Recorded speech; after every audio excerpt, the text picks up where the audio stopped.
We're all on a path towards a goal. That journey has different curves, bends, and potential potholes to throw us off course. What we want on this path is a guide to help navigate the course towards success. And that's why I'm here for you on the DIY Artist Route podcast. Hi, I'm D. Grant Smith, your friend and fellow traveler. Thanks for joining me once again.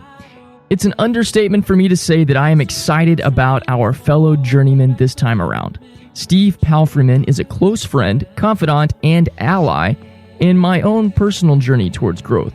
His leadership and direction have been instrumental in my life, both professionally and as a person developing my own intrinsic gifts to benefit other people like you. In this conversation, we'll cover a lot of ground, including why you need to know your values to truly build powerful connections with the right people, what marketing actually is, and trust me, it's not pitching your music or pitching your work.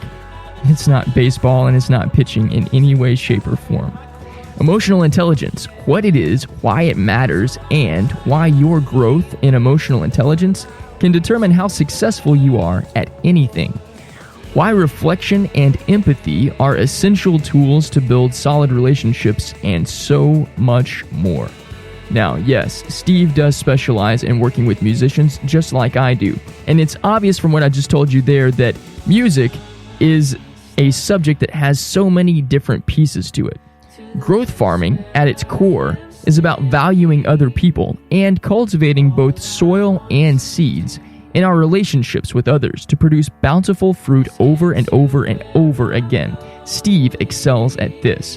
He's a musician, yes, a platform builder, yes, and the founder of Music Launch Hub, a fantastic resource for musicians to learn from industry folks and build collaborative communities. He is also the main man behind the Music Launch Summit, the world's largest online launch platform for musicians with over 40 of the world's best music and creative successful people, sharing their tips, insights, and wisdom. We'll talk more about that this episode as well. I can't wait any longer to get started. I hope that your shoes are ready and on. Let's go. Hey Steve, welcome. Always great to have someone that I revere and know personally here on the podcast, but also somebody who shares a lot of the same ethos that I have, and you being somebody that has been a very integral part of my journey over the past few years, I am super excited to have you with us. It's so good to be here, and thank you. It's a very humble introduction. I really appreciate it.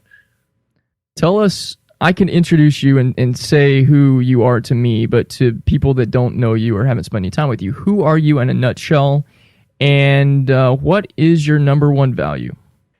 It's an awesome question. And funnily enough, I'll probably have a different answer to this like every day of the week. It was just yesterday that I was like, I'm a music industry multitasker. That's kind of what I do. I play music and I figure out other things about getting music to people. And I talk to people and I do all kinds of different things in that area. And I'm like, because I had such a hard time identifying as either a musician or an entrepreneur, and effectively I am both of those things. So I'm like, feel like I'm split down the middle sometimes. And then I'm like, hang on, I can just be a multi-passionate person playing music and also working on the business side of artists' careers. So I guess that sort of sums me up. My big one thing is just do great things for other people, and you have a better time doing everything you do. Now that ties into my ethos, so it's super awesome. Why do you choose to be in the music space?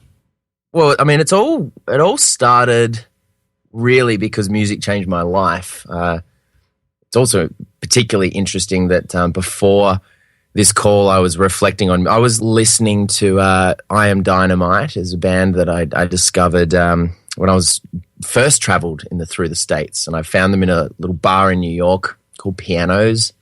And they're just this two-piece, and they just blew me away. And I had no idea they had a new release out. It came out last year, and I only discovered it the other week. And I just got off the other call. I've been working pretty crazy hours, and I'm just sitting back listening and just like immersing myself in every little piece of the music. And I'm like, there is nothing else I could imagine myself doing right at this moment. That is it is my energy when I don't have energy. And it's my inspiration when I am inspired. And it's the thing that gets me through when I'm down and when I'm pumped. Like on every level, it's my go-to thing. And it always has been. Well, really, mainly since I started learning guitar when I was 10. And I used to be a shy kid in school. And like when I first got asked to join the cool kids band, everything sort of slowly started to change. I started to get out of my shell. And so I guess it's kind of ingrained in me on different levels from it being the catalyst for me being able to be here and actually talk to you through to everything that I do. It's just like it's a giant piece of me. Sounds kind of like oxygen and sunshine. It is. Yeah, it literally is. And maybe a little bit of rain too. Definitely a bit of rain. Yeah. Yeah. When you hear a sucky track and you're like, oh, yeah, there's some rain. We're gonna get some rain. Well, I was thinking rain from a nourishment standpoint, but if rain brings you down, Steve, that's something else to know. So it's the middle of winter now. I would probably have a different answer, and once again in summertime.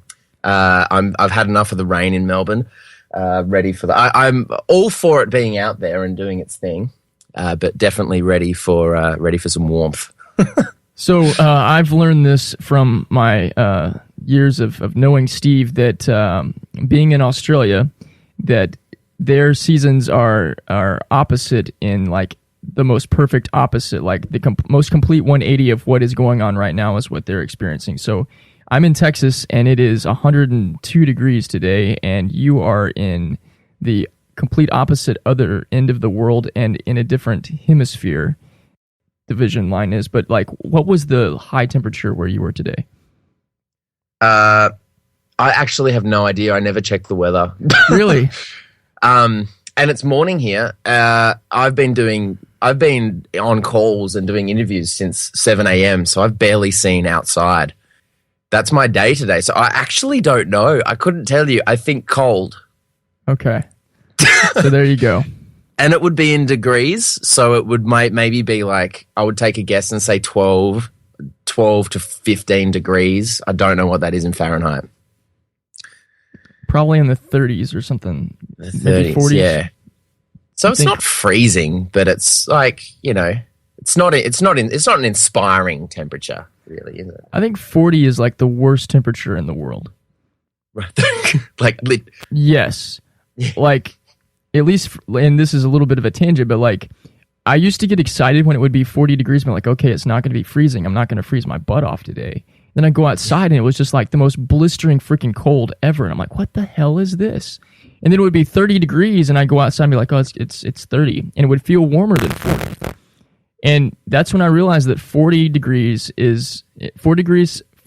Fahrenheit is the most deceptive bullshit temperature ever, because it gets you to think that you're not going to be cold because it's not too bad, but it is. Side little note, if you ever come to West Texas, go to a place that's got central heat and air. I don't have central heat. I've got a fireplace, and we spend a lot of time in one room. Big tangent. Well, really, no. It's if you visit Texas, go to D. Grant's house. That's the rule. And only if you feel like being. You'll never want to eat anywhere else again. Well, that's true. That is true. All right, so back on subject. I know two of your biggest parts of the methodology that you operate out of, and the things that you openly talk about and you promote in the stuff that you do, is empathy and emotional intelligence. Will you break down and kind of dissect or maybe unpack both of those elements? Yeah, totally. So I guess the emotional intelligence thing, which I find fascinating, which empathy fits into, and probably my favorite piece of the emotional intelligence pie. I guess I find it interesting because of how growing my own emotional intelligence has changed me over time. So I was, I guess actually, I mean, it's really interesting. I feel like I've just like over time slowly blossomed out of like some tiny little cocoon. Like I used to be the shy kid, really like good at school. I'd studied hard. In fact, I didn't study nearly as hard as I could have, but I got awesome marks and I could do the analytical stuff that others couldn't. Like I was good at that, but I wasn't particularly street smart. Like I didn't have social skills when I was younger. I wasn't quick at making decisions. And I guess I was lucky to have a lot of empathy growing up with, because of my parents. They instilled a lot of love into me, and I got to see two sides of the coin. I was always kind of there helping my mother through her tough times, and I had a father who was there, two sides of the coin there, and that helped me to understand how people are, like at different stages of their life. I guess I was always just watching and seeing what people were like and how to make people happy. And I think that like and then being like trying to be always questioning myself, why are the kids picking on me? What's it going to take for me to be accepted in this group? I always wanted to belong, and I was always looking and going, early on it was about how do I change who I am so that I can fit. And what I see, like over time, what I started to see was it wasn't that. I just had to get comfortable in my own skin. And one of the easiest ways to do that was to be thinking about how I can make a better difference to other people. And so I guess that's my big learning, I guess, is that growing my own emotional intelligence. I was literally thinking about this like day in, day out. Growing that over time without even realizing it was more impactful than any of the essays I did in school. And over the last few years, it's been far more impactful, learning from people in ways that maybe aren't just about getting theory down on paper, that are about exploring and playing with ideas and thinking about just creating, like as artists, we're creating stuff for people, but we're not always thinking about them. And I think that's why I find the marketing world fascinating, because I don't see it as a place where you're there to pitch ideas and sell shit, even though, that is a little piece of the puzzle so that we can sustain what we do. Marketing is fundamentally thinking about other people and giving them great stuff. And it's like marketing is just a way of delivering things that are awesome. And as an artist, why don't we want to be giving our awesome stuff to others? I think there's a huge excuses going on in the music industry at the moment with artists going, I don't want to learn this. I don't need to manage my career. I need other people to take this stuff on board. And I just think it is a load of crap. It is an absolute excuse for going, well, it's a cover up for I don't have the guts to go out there and put the time that I already spent in learning my instrument and learning my craft. And I'm going to go and care about other people and make sure that I can sustain what I do. Not to say that everybody is doing that, but I think there's I've gone off on a tangent because I think fundamentally the music industry as a whole, and it's not our fault as artists either. This is a message that's been spread in from the top from a long time.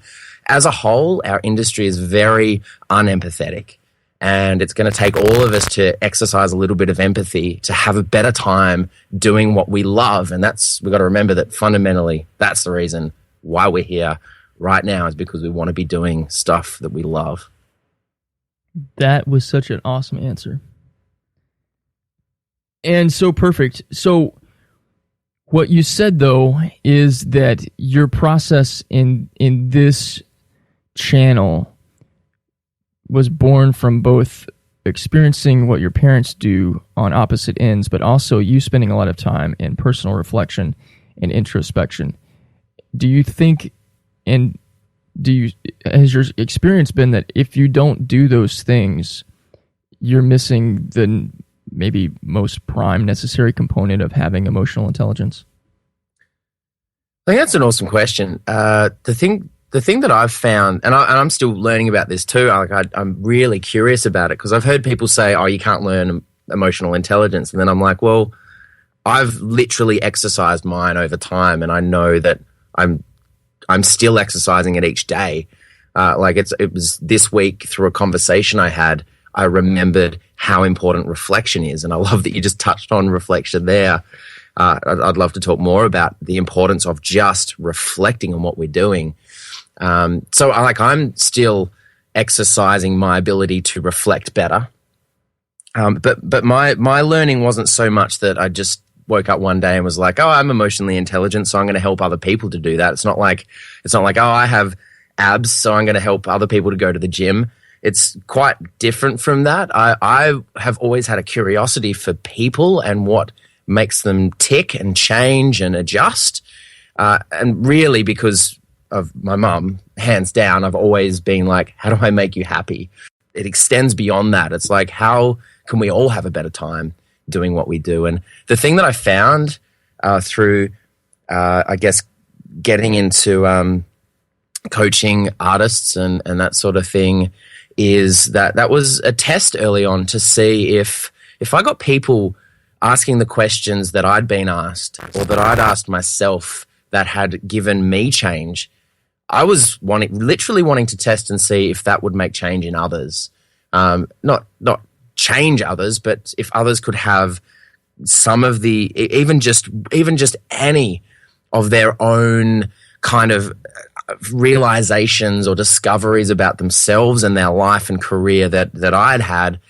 And it started to work. I was literally, in the first times I was testing it out with friends, I would see the change in their eyes as they would realize, oh, maybe there is something I missed about my story. There's something I missed about my purpose. There's something I missed about my song.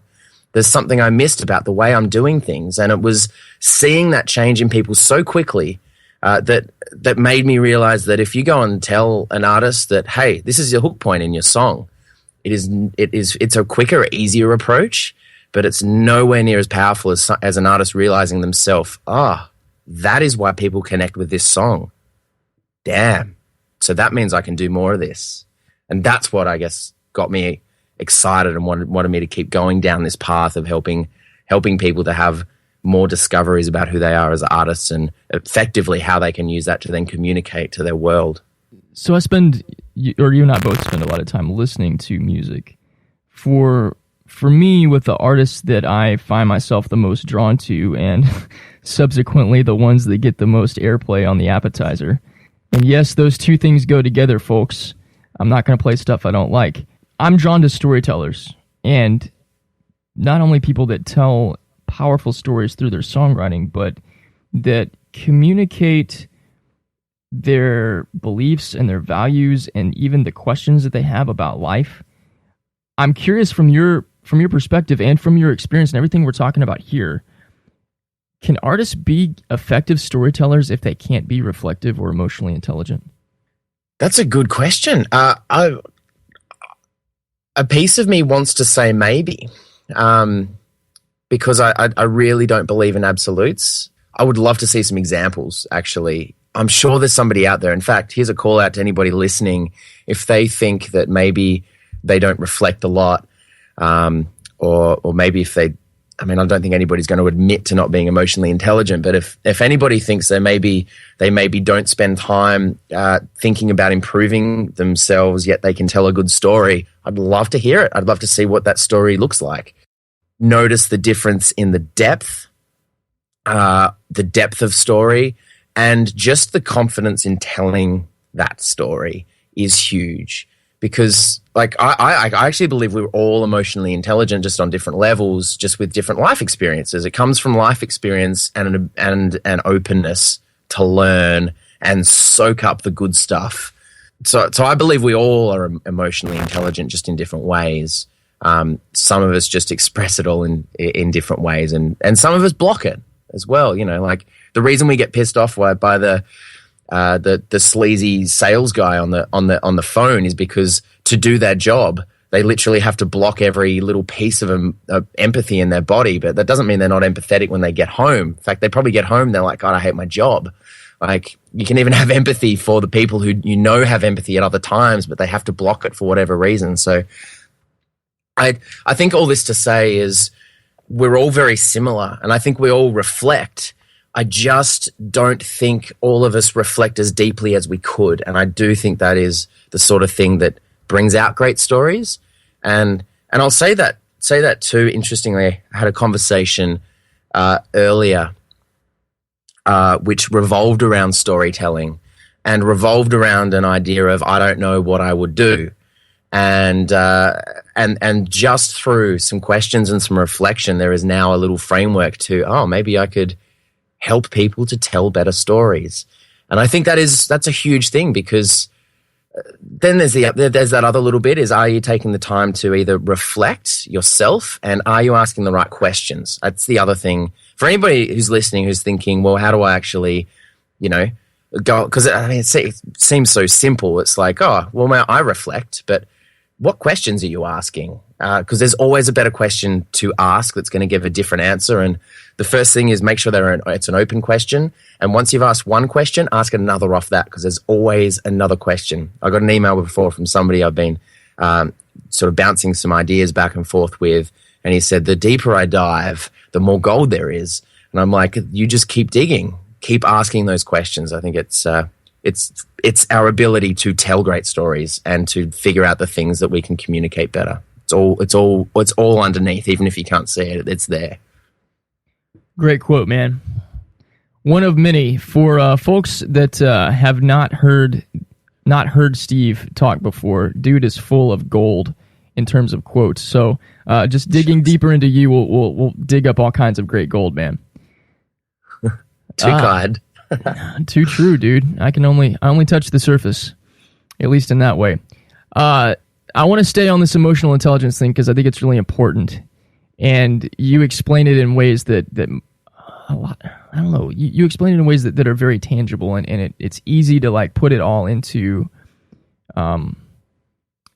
play. So I know there's people that are listening that are not musicians, or they are, but only in like what they consider to be small doses, but they are still creative people in some form or fashion. So as creative people, why do we need to be spending some of our time, at least maybe every week or every couple of days, like just checking our emotional intelligence? I think without that, your art will stagnate. I really believe that. And I see that not just from people that I've worked with, but like my bandmate. In fact, I hope he's listening to this. He'll be like, "Dude, what are you talking about? I don't know what you did. You made no sense. I don't think I don't even know he realizes he's doing it, but I can see the change in him every time that he spends more time reflecting on who he is, what he's about, how he can build his life in a different way, the way that he wants it to be. He gets himself out of writer's block every time. Every time things start to flow, I'm getting songs in my email. Like yesterday, he's like, "Dude, you're gonna lose it when I show you this." And he sent me a snippet. I'm like, "What is that?" And then he sent me the full track, and I put it on, and it was a song from our last band together. It's like must be like 7 years old, and I've been on him to like bring that song back for so long, but it never stuck. It never had its time. And he's reimagined it in a totally different way. And I genuinely believe he wouldn't have done that a couple of weeks ago. A lot has changed for him just in this moment of time. And I think that reflection, that ability to be brave and go, what am I good at right now? What do I suck at right now? And look at the things that you suck at and go, well, are they things that I should be okay sucking at? For me, I'm pretty average at organization. I can do it when I need to, but I resist it. I have to at the moment, and I wouldn't say I'm a particularly. If you're like, hey, dude, can you manage my Glastonbury festival? I would go, that is a really bad idea.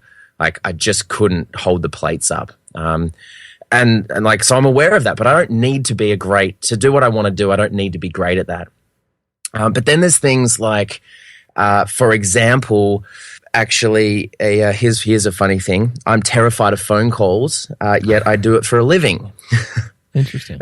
So like, I genuinely am scared when somebody rings me. Like, it's not just like it's usually like a little bit of like fear, or who is that, or why are you calling me? There's a little bit of that and a little bit of like, why are you calling me? Like, I'm not prepared. What do I have to talk to you? Who are you? Like, I actually have that deep down fear. Yet I love talking to people so much that I've got to overcome that to be able to do it better. And I have a shorter attention span by the day, but I have to listen to people. But I love it too. So I'm strengthening those things that I'm maybe not naturally awesome at, but can do quite well because I've been practicing, and because I've been doing it because I know it makes me happy at the end, just like learning an instrument. So, and then there's like strengths that I know that there's things that like I know I could be awesome at maths if I know that would be really useful for people, I'm sure, but I just can't bear the thought of doing equations for the rest of or actually any equations. And so there's things that I'm naturally good at, like analytics, and I'm good with that logical brain, but it doesn't feel right for me. So like understanding those things that I'm good and bad at, I think really help for me to make decisions about what I do next. But it's the same with what I would contribute to the band. It's the same reason I'm able to go to my bandmate and go, dude, you got to take a lot of the reins because I'm super busy right now. I've got this community to build. I'm all in though. Like you send me stuff, I will give you the best little bits that I can give you, which is feedback and support, for you to lead your own thing. And when you want me to write with you, I'll write with you. And when I write, rather than going, well, what do I bring to the table?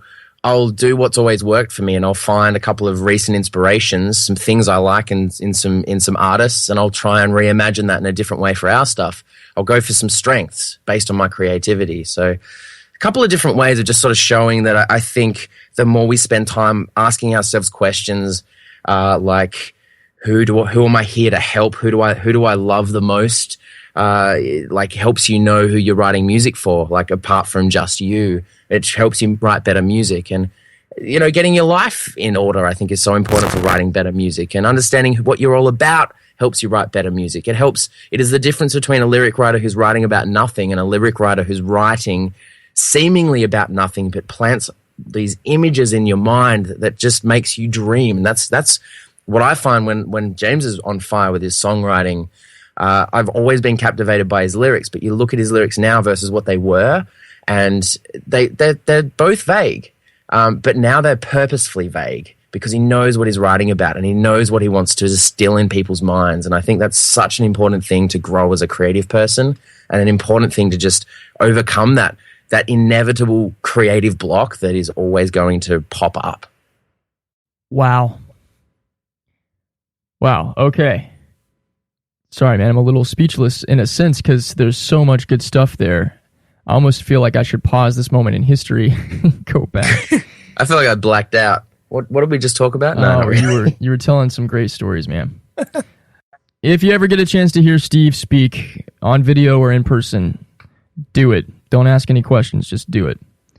Well, you got it now. This is really fun because I haven't openly talked about this stuff before. So this is a first. Well, you have a little bit. When you were in Abilene earlier this year, you were on this subject for about an hour, which was like just mind-blowingly awesome.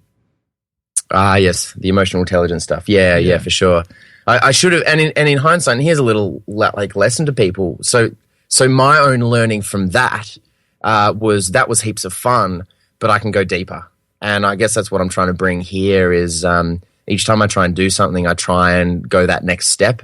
That next step of openness is always a better place than that next step of anything. Like there's so many next steps you can do, but openness is always a better bet than being closed or changing.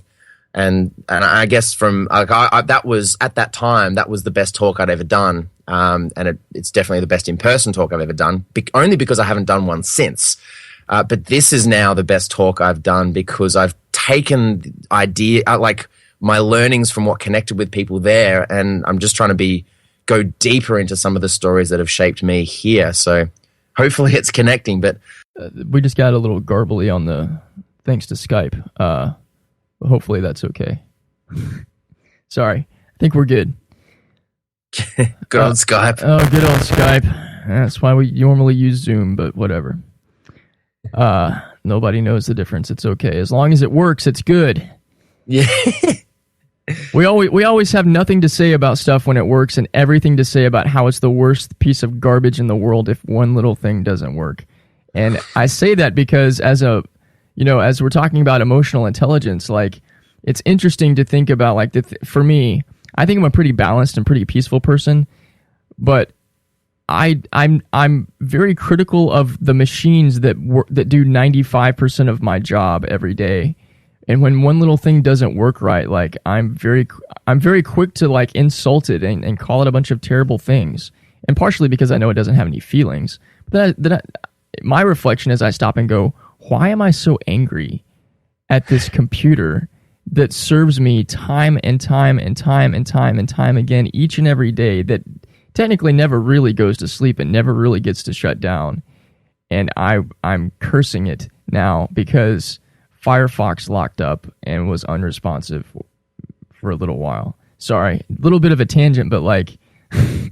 I think it's super important because there's, like, it all ties in. There's so much time, like, people are wasting being pissed off with things. And look, I do it, like, I'm so passionate about stuff, as you can hear. There's, like, a really fine line to being passionate and pissed off.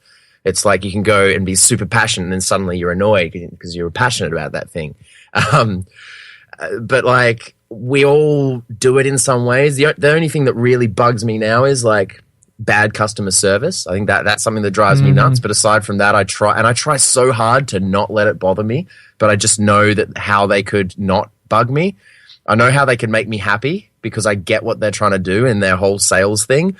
So that annoys me, but, like, I'm still even trying to fight that because it's not a fun state to be in. And I see it in the music industry a lot too, because everybody's out there going, oh, well, streaming sucks. I get paid 0.0005 cents, like, a share. And like, if I was to count my hourly, in fact, I thought this the other day, I'm like, if I am counting my own hourly rate versus, like, the amount of time I'm putting into building this music summit versus how much I've made so far, I'd be making like 100 to 1,000 times less than one Spotify play per hour. Like, and I mean, that's not going to be like that forever because I'm front loading the work, but I just, like, as an artist too, I just don't see how other artists aren't like, well, you're front loading the work, and, like, you're streaming. Yeah, it's not your income stream now. It could be in the future. I know people that are making money on it. Is it everything? No, because you can't put all your eggs in one basket. And we get stuck in this mentality of everything needs to just be handed to us because we make great stuff. And it's just not the case. We need to think like a startup. Startups don't get, I mean, if they have a great idea, they might get some investor funding, but that's no different from, like, a record label coming and giving you funding and taking control of your concept. And, like, I could go out seeking funding, but I don't want that because I want to stay independent for the artists that I want to help.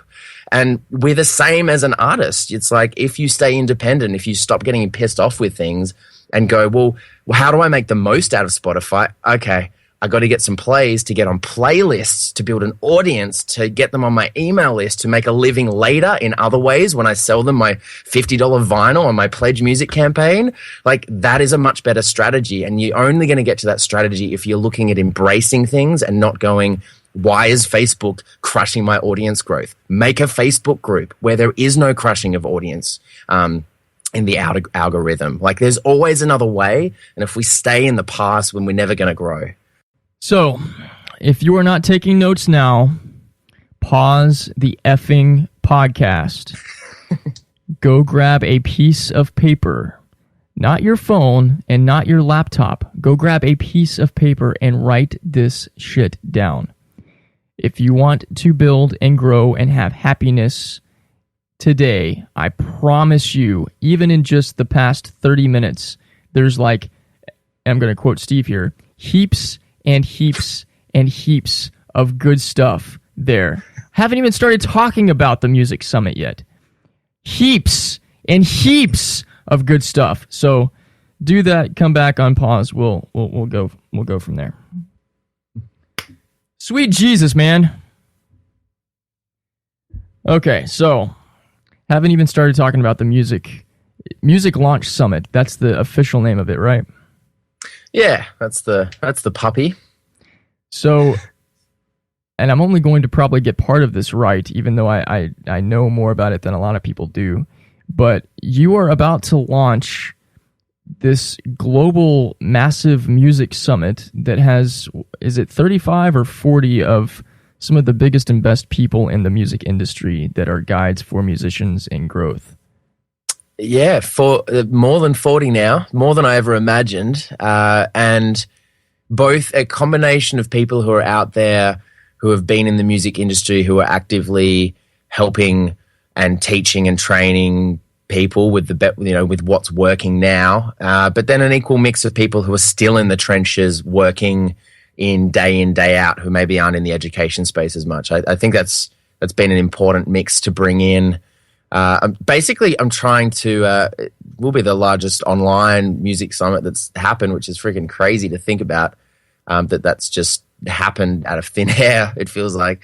But yeah, the aim is really because I've been so lucky to go to South by Southwest and North by Northeast and Big Sound and other, plenty of other, smaller conference, like industry conferences and stuff, and I always get so much out of it.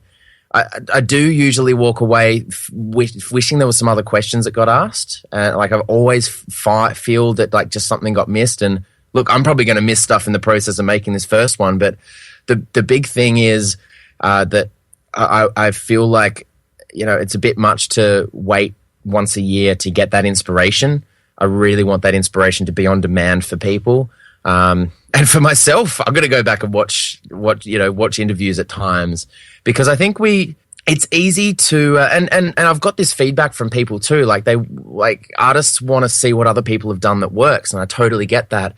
But we also need to see that building out our career plans is no different from playing with Lego.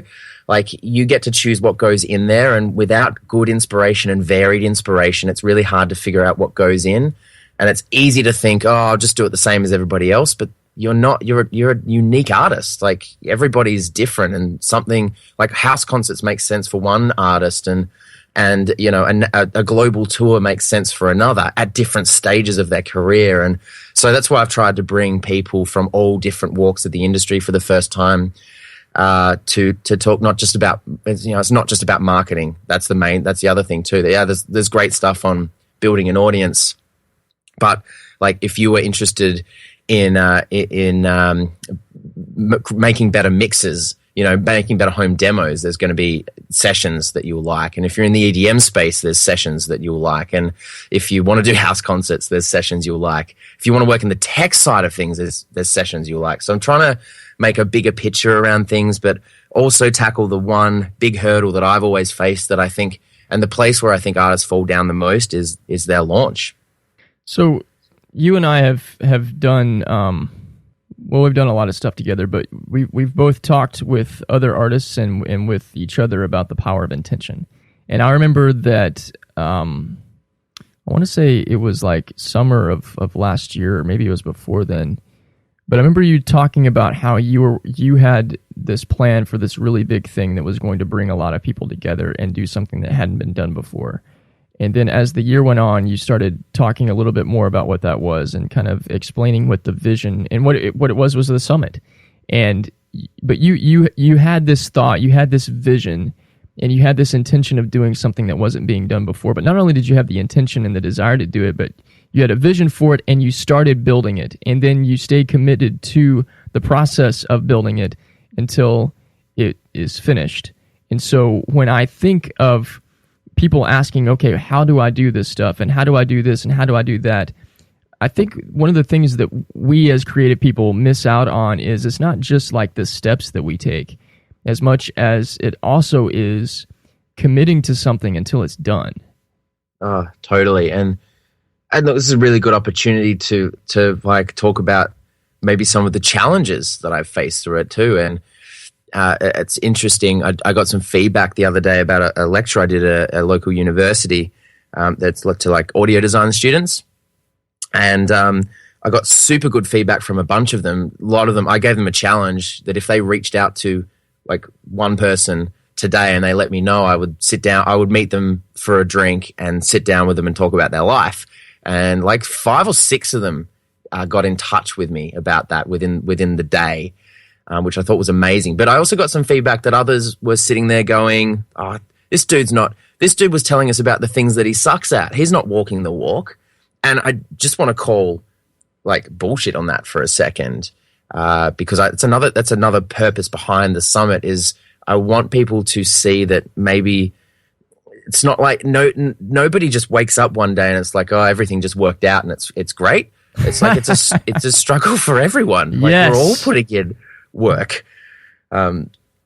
It's the same whether you're an artist or you're building a career in any industry as well. And look, there were times where my focus waned and I wondered if I was doing the right thing. And I planned on having this out a year earlier, but there was so many little things that I had to learn to figure out and also overcome myself just to be able to commit to it. Which is no different. Like launching this has been no different from launching the challenges I've had of launching my own music. And it's hard when you're in it alone. And that's the kind of thing that I want to solve is go, hey, here's some inspiration. Here's some better ways to do things. And here's a community that's got your back because you're not in it alone. Even if you can't afford a team, there's people there that care about you. And there's people here on the summit who care about you. And that's really what I'm trying to bring together. It's been hard, it's still hard. It's in the works. But I wouldn't have it any other way at the same time. So what gets you up in the morning and what keeps your engine running all through the day? Usually at the moment it's trying to schedule interviews with people who are in the States. In Eastern time is my nemesis. My first today was at 7 a.m., as I mentioned. My last one will be at 11 p.m. And there's a huge gap in the middle. Honestly, though, it's inspiration, and it's this. I think this is where my empathy thing plays a part. There's internal stuff that I'm trying to prove as well. Like I want legacy. I do, in all honesty, want to be on my deathbed and have people go around go, damn, that Steve guy really gave a shit about a lot of people. Like I want people to know that I care about them. I want millions of people to know that I care about them. And I do think you can love millions of people. And I want to get to know as many artists as I can and as many people in the industry. And I just have this thirst to work with as many people as possible and bring as many people together and impact as much as I can. That's it, actually. That's it, through my desire for legacy and desire for helping people, which just go hand in hand.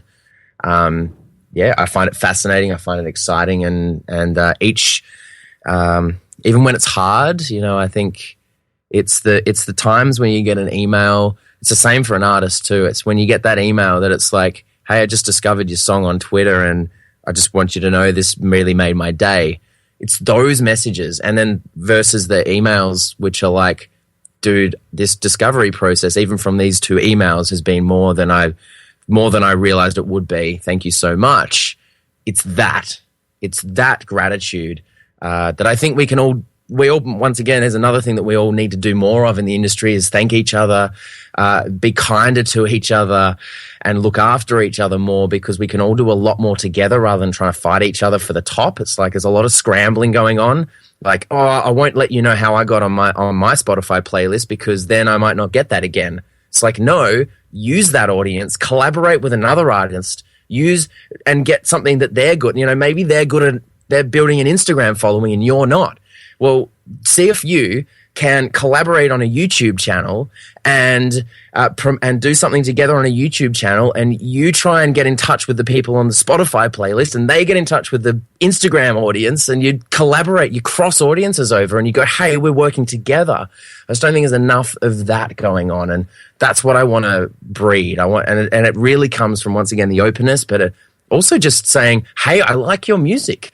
Like, listen to another band, not just because they asked you to, find music that you like and, send them a message and say, your music changed my life.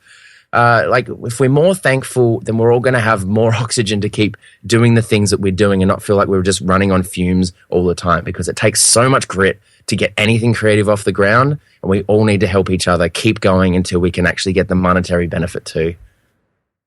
I don't know how I can say amen in all caps, in using only audible words, but amen. Show notes, whatever the time mark is, amen, capitals with some emojis. Show notes is the one thing I don't do on this podcast, and maybe I need to communicate that over. I guess that's one of the things that like the top podcasters do, show notes, and I haven't done that. Good idea, Steve. You do it any way you want to do it. So you and I do a lot of things that are similar and occupy some of the same spaces, helping people grow careers and audiences, both being one of those things. I don't even know if I want to ask this question. You have to now. Oh, okay. You can edit it out, but you have to ask it. just because of the intrigue. Okay. So one of the specialties that you have, and you have a lot of experience in this, is social media growth. We were talking about being human and struggling with stuff. What's something that's been a struggle for you, or something that you... here's a better question. I'm curious, aside from... And you've kind of already covered this subject a little bit when you just described being a shy person that avoided people and were nervous around talking to people. But let's go maybe like at max like 1 year ago from right now. Something that was a struggle for you, you had a really hard time with, but you found a way to overcome that struggle and win. What is it? It's a good question. I mean, all I'm thinking about social media now, and I actually kind of just want to touch on that, but I haven't wholly overcome it. I think this is actually really important for people to know, because I hear a lot of artists also feel like they struggle with social media. I find it really... If we're talking about strengths and weaknesses again, I am freaking awesome at coming up with social strategies or helping other people work on, come up with their social strategies. I kill it. It comes back to my logical brain. It's there. Everything makes sense to me so much, and executing on that plan makes sense. And I know what happens after something, and then I know what happens next, and I can see the future on that. I can see where it goes tangibly. I can see that for myself as well. But I have a hard time personally, doing it. It's really tough, and I'm still battling at the moment. It's starting to actually. It's interesting with social at the moment. I've gone from like love, hate. Like early on, I loved Twitter. And this is what I usually get asked to do when they're stuck on social media. I'll get them to find one channel and go all in on it based on what they think they're going to have the most fun with. And for me, it was Twitter. That's how I started finding a love for social media. I was all about Twitter for ages, and I found other interests. So I got distracted on it. I still have a big soft spot for Twitter. I like it. I think the one right now that I'm going to have most fun with is actually going to be Instagram. And but that's something I've struggled with for so long. You just have to find the thing that's exciting about it, whether that's because you can get an audience and you can get reactions. Right now, I love the Facebook group, like hands down above all. Like that is a great place for me to hang out naturally, and I feel like I can be myself there. There's reward in it because there's people doing the things that I always imagined would happen on a Facebook page, but it doesn't. So I guess this is just a little bit of a nudge to people who don't feel like they've got their social media channels down. You don't have to be everywhere. You just got to find a way to love the thing that's going to make the most difference for you. And if that means a closed space where you can invite super fans in and hang out in a Facebook group, and that's all you're doing, like start with it. I think you should do more things, but start with that. Get that going and add in other things around it. I think there's too much emphasis out there with people going, here's how you do Facebook well, off you go. Here's how you do Twitter well, off you go. All right, add in Instagram. And I used to teach people this, and I'd find then that they'd come back and they wouldn't keep going. And then I'd have to ask the question, why are they stopping? And then I go, why am I stopping? And you've got to find the love for that sweet spot, I think is really important. So I battle with this all the time. And I say that, like not so you go, oh, well, here's just another hack guy talking about social. I'm like, no, you find what works for you. And that's the only thing that matters. And that and having a strategy around it. And I just want you to know, even someone who gets social, who does this daily for a living with people, and they get results. They get more results than I do. It is okay to struggle with that stuff, but it doesn't mean you will forever. That's the big thing. I had no idea what Twitter was, and then I found a way to build huge audiences, targeted audiences quickly.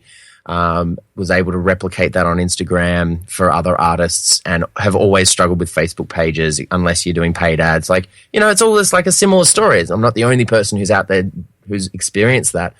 I just think people should put more time and emphasis into what feels good for them, but just know that there's a lot of upside into getting uncomfortable out there and fighting through the uncomfortability. Here's the thing. You cannot just assume because you don't like it that you won't like it another day. So you've got to fight through and try something out and do the things that feel weird and feel awkward, because it might just turn out that you like something about it. I found that with so many different things. I've definitely found that with guitar. Early on, I told my mum, in my first 2 months of learning, when I was 9 or 10 years old, Mum, I can't do this bar chords. I think I'll just play open chords forever. That'll be fine. I probably don't need lessons anymore. I'm good here. I've got my 5 chords down, but I can't do this F sharp minor. She said, keep trying. Just, and then I was just fed up with it. She's like, well, put it down and pick it. See if you want to pick it up again in the morning. And got up the next morning and played my first bar chord. It just happened overnight. I know every musician has had times like that. I've had it over and over again. And remember that your social media is no different from learning an instrument. You learning about how to manage your own career is no different from learning an instrument. It all gets easier. But don't assume that just because it feels weird and awful and uncomfortable now that it will later. Just the same as, and the last bit I'll say, finding out if it is something you're going to hate forever, or if it's something that you just feel uncomfortable about now, means focusing on that one thing and trying it out and pushing it until you, and if you keep resisting, then ask yourself, why am I resisting this? So I'm very aware about why, where I'm having troubles with on social media, and I'm trying to hire to help me out with that because I can, but I'm still very conscious that I need to be doing the lion's share of my social. And I'm finding ways to make that easier. So there's always ways around it. Keep exploring. All right. So here's a little bit of a challenge for you, Steve. 60 seconds on the clock. Oh. What are 2 reasons why artists should sign up for the Music Launch Summit now? 1, it's free. It'll be free while it runs. In the last 2 weeks of September, you will get as good, if not better, advice than you would get from going to any conference in the world. And I still encourage those. You'll also get a support community of active people like us, other industry, other artists who are there in it for each other. The vibe is there, honestly. The vibe is there, and the inspiration and the information is there. It's not a place where you're going to come and learn, and somebody's going to say, do this, do that, do that. It's somewhere where you come and you take the bits that you need away. There are obviously VIP passes as well. It's not like it's like, you can get access to everything as well. I'm not just saying it's 100% free, but it is free while it runs. And I think you should come and consume the information while it's there. Come and hang out with us. The Facebook group will always be free. I want everybody to come in and work together. I want to get to know you. There's other people that want to get to know you. Come and hang out. We're all in it together. There's people here there that care about you and care about you winning. All right. Where and how can they sign up? So musiclaunchsummit.com will have all the information on the event that I'm putting together for you guys. And musiclaunchhub.com will have information on everything forever. So regardless of when you listen to this, musiclaunchhub.com, probably the place to go to if you want to sign up and get your free pass to the summit. Awesome. Well, Steve, always a joy to talk to you, man. I look forward to it every time it gets to happen. But thank you for being on the DIY Artist Drop. Dude, thank you so much for having me. This has been so much fun, and this has been the most open interview that I've had, and I can't thank you enough for bringing that out. It's been heaps of fun. I hope people enjoyed. Awesome. Steve Palfreyman, musician, coach, platform builder, empathy advocate, and the man behind the Music Launch Summit. More on Steve and his work at stevepalfreyman.com, and Palfreyman is Palfreyman. Freyman. And get a special link on the Music Launch Summit in the show notes for this episode at dgrantsmith.com. We talked a lot about relationship building, empathy, and emotional intelligence. If this is your first experience in music or creative businesses talking about this side of growth and development, awesome. Honestly, it's empathy and emotional intelligence that has led to more growth in my business and personal life than anything else. The how to do empathy and how to do the looking at other people's perspective in this conversation that we just had is inside my latest book, The DIY Musician's Radio Handbook. Yes, it is a book about getting indie radio airplay, but the secret to getting your music and any of your work, regardless of what industry it is, in front of people who don't know you at all is clearly detailed in the pages of this very short read. Don't wait. Get your paperback, Kindle, and audiobook copy right now at dgrantsmith.com/books. Our theme song is called Tryin'. It comes from Timothy Palmer and his Half Boy EP.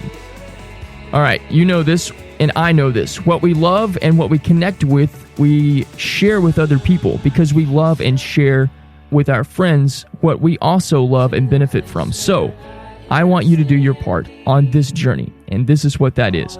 Not only do I want you to put everything that we've talked about into play in your own work and in your own personal life, and not only do I want you to experience transformation, but I want you to pick 3 people that you love and trust and want to see grow and go do these things in their life.